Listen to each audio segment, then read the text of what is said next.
once again, name and title, and then we'll go in. I'm Mims Davis. I'm the Member of Parliament for East Grinstead, Uckfield and the Villages.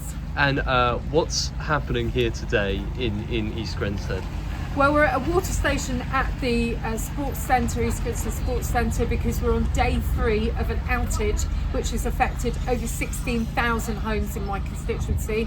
The epicentre of the outage has been here in East Grinstead, but it's also been in many of my villages: Forest Row, Ashurst Wood, Nutley, Chelwood Gate. So we've had a lot of people affected, whether it is business or indeed there was meant to be a fun run for a local charity here on Sunday, which has been cancelled. People have had to close businesses, schools are not open today.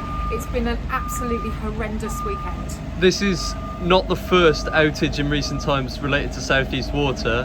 How are residents feeling? Are they frustrated? What's the feeling amongst residents that you've gauged? Yeah, they're fairly stoic today, but they have been livid over the weekend, and they're venomous about the worry about this happening again.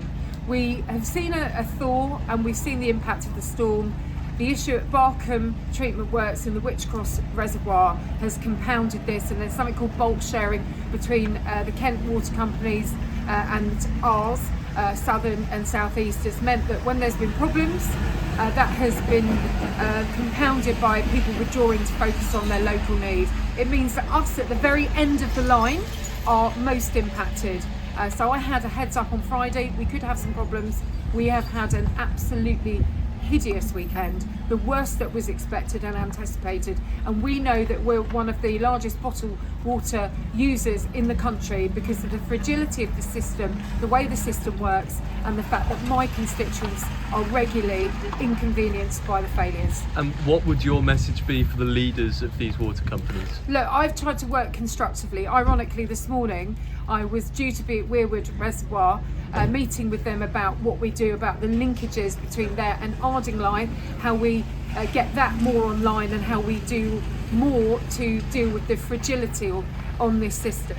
But the problem is we've of course had a drought, hose pipe ban, we had issues with ice and snow. During COVID we had no water during the heat. This is a multiplier of times that people have had no water. And I think there is a genuine feeling of whether this leadership can take this company through and fix this. And that is what my constituents are saying. They want to believe that that leadership can do it. And in the conversations I've had this morning, I think that is very doubtful. The communication needs to improve, and people need to believe that this is fixable. They need to get some people out on the media helping people to believe that they are there delivering for my constituents, their bill payers, because at the moment it feels like they're working very hard but they're forgetting to tell anyone, and I'm not totally sure we can all believe that they can lead us through this challenge and the future ones which are doubtless to come. Are you joining MPs like Mike Martin then in calling for Dave Hinton to resign, or are you not quite there yet? Well, I spoke to Dave this morning, and I was very clear that I think he is going to struggle to convince me and others, and most importantly my constituents and bill payers, that he can lead this company through. Look, it's not at the moment about heads rolling, it's about taps running.